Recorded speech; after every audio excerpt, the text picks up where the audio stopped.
Hey, how's it going? Today I got another vintage Spincast reel video, and this is a pretty rare one. This is a True Temper Blue Heron 337, and they put out a line of reels. They put a name on them called Blue Heron back in early 70s, like 70, 71, somewhere around there. So this one on the bottom it says True Temper Japan, and like I said, it's a 337, has one ball bearing, and right here it has really nice emblem here of a blue heron. I don't know how well the camera is going to pick that up. So like I said, this is from around 1970ish. It's one of the highest quality Spincast reels I've ever had, and I've been trying to find this for a few years, and it finally popped up. So there's not many of these out there, but this has. We go through it and we take it apart, show you all the features that make this a very premium reel and one of the better ones for sure. And only one thing I don't like about it is the size. It's a pretty big, heavy reel. For comparison, this is a Daiwa Goldcast GC80, and it's probably my next video. I'll do this reel. This is still.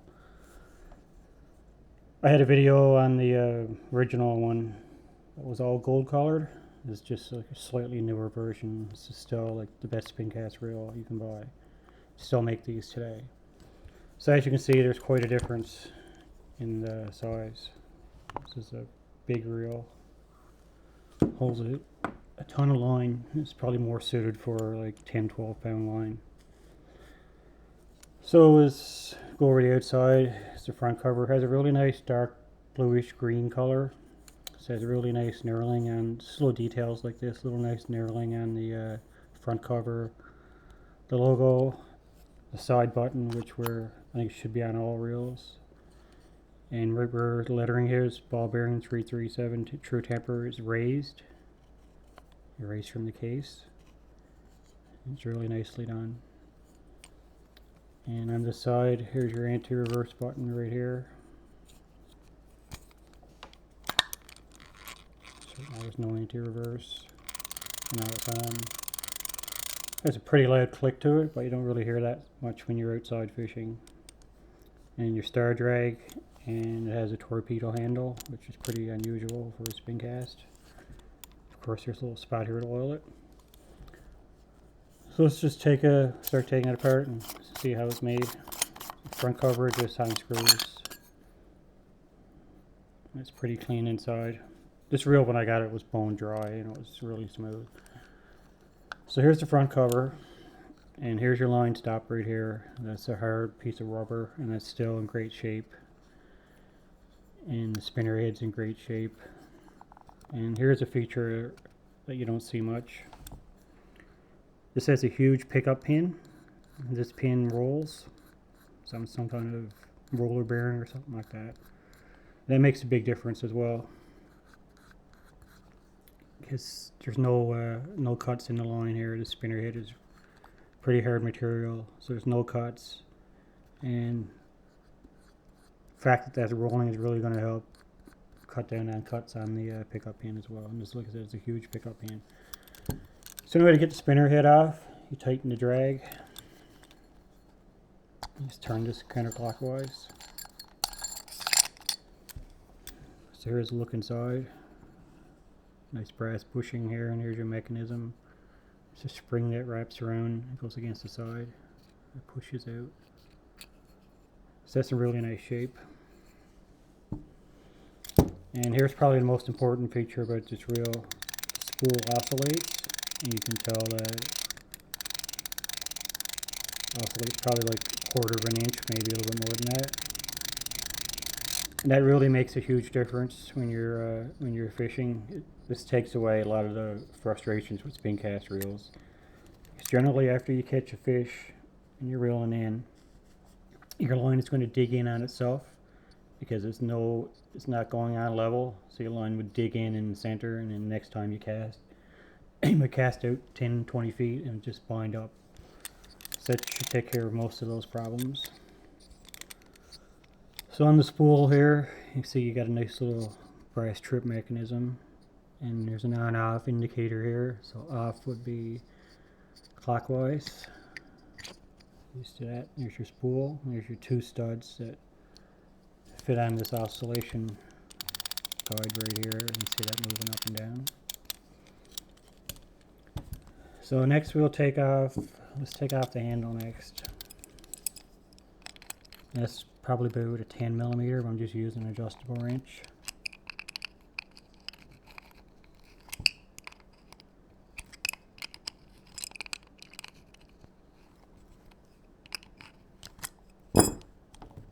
This is the first true temper reel I've had, except for a saltwater conventional reel.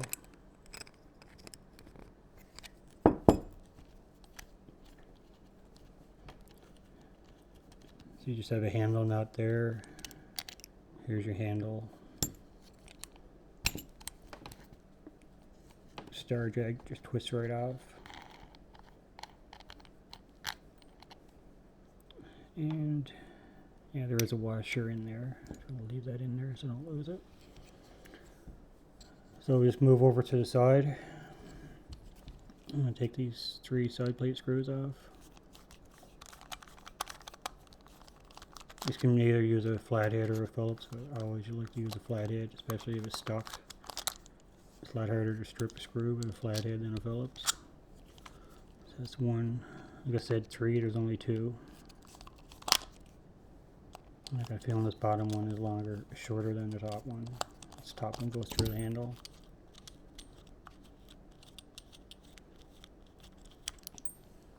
So you can take your side plate off. Looks like that. And there's your mechanism. I'm just going to put the handle on it. You can tell again. So there's a big old main gear. There's your pinion gear. And there's a stud on the main gear inside. And that just rides around sort of like in a spinning reel. Like that. And you have two screws here holding that plate on, and when you take that off you could take this whole thing out. But I'm not going to be taking it apart any further than this because I can tell that these 2 screws are going to be pretty hard to get out, and especially this bottom one is going to be really hard to get out and really hard to get back in, and I'm not going to mess with it. So sometimes you got to make a decision. There's no schematic for this reel either. This is probably one of a kind reel, and I really don't want to mess it up. So what I suggest doing in a situation like this is what I did when I got it. Like I said, it was moving really nicely, so all I did was just doused it with WD-40, like sprayed the whole thing inside and out, and that loosened everything up. And I went in with Q-tips and toothbrush and stuff and wiped out all the old gunk if I could find any. There wasn't much in there. And I just let it soak for a while, and drag works fine. This is like really smooth. So last thing you want to do is take apart, if you don't have a diagram for it and the reel's working fine, the last thing you want to do is take it apart just for the sake of taking it apart and end up breaking something, and then you're screwed. I'm just going to put this side plate back on here.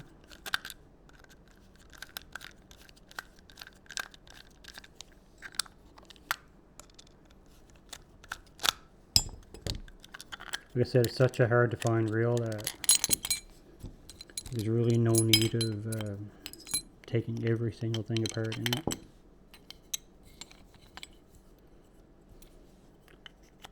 So I'm just going to try to get this lined up now. I think that's it right there.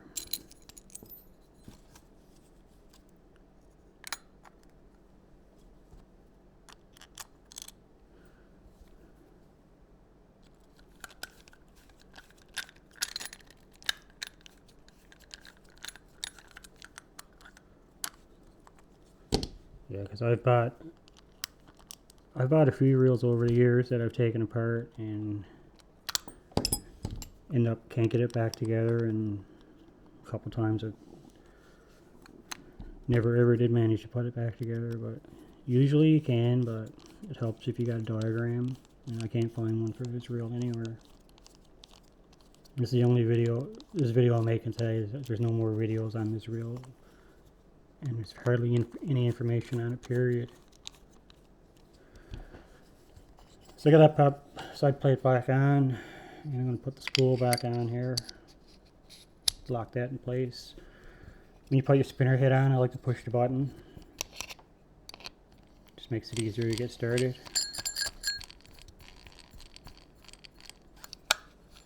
And you kind of need the handle to get that tight. Let this on. Oh, I just noticed there's a side plate on this side too. So let's take this off and have a quick look at it.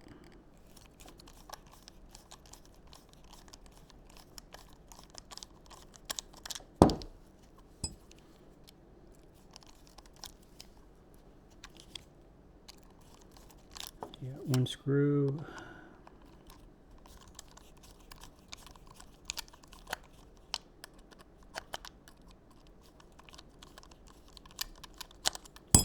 And when you're doing this as well, you want to use the right size screwdriver. You don't want to use anything too small because you'll mess up the threads on the outside.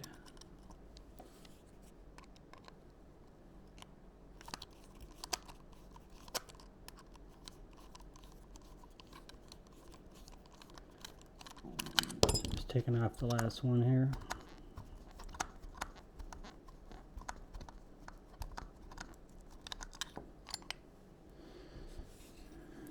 Here you can see the back side of that plate that I spoke about earlier. So here's your main gear, pretty beefy gear, and there's a couple drag washers there and your anti-reverse spring and stuff. Like I said, that all works fine, so I'm not really going to mess with that.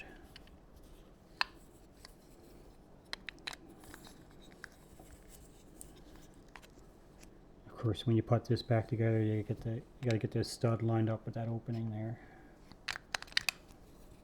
Sometimes easier said than done.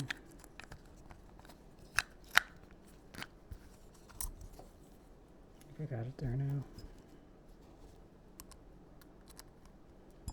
You know when you got it because it'll be able to close it properly.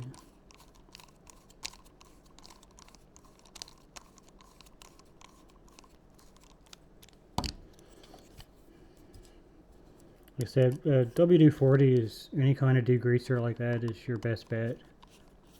It's great for fishing reels because it doesn't remove paint, doesn't remove stickers usually, or like any decals or anything. They usually stay in good shape. It's just great for loosening up dried grease and stuff. It's amazing what it can do just to a few little squirts of it and give it a few minutes.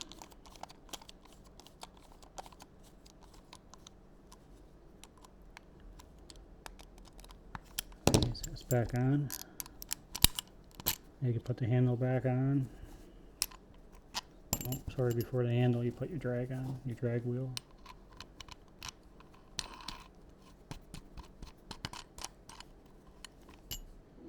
And of course you need your handle back on to get it tight.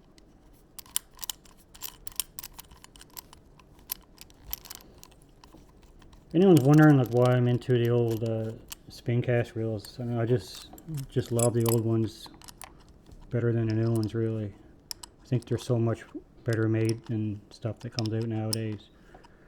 I mean, there are some really good reels out. You know, Zebco makes the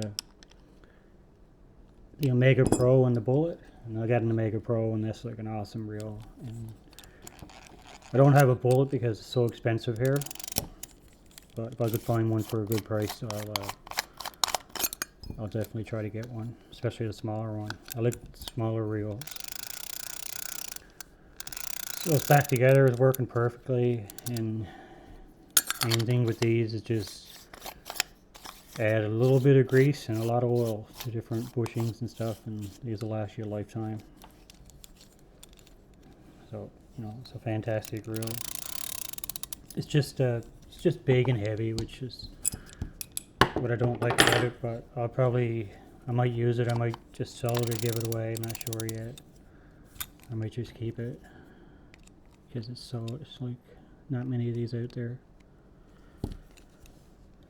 So yeah,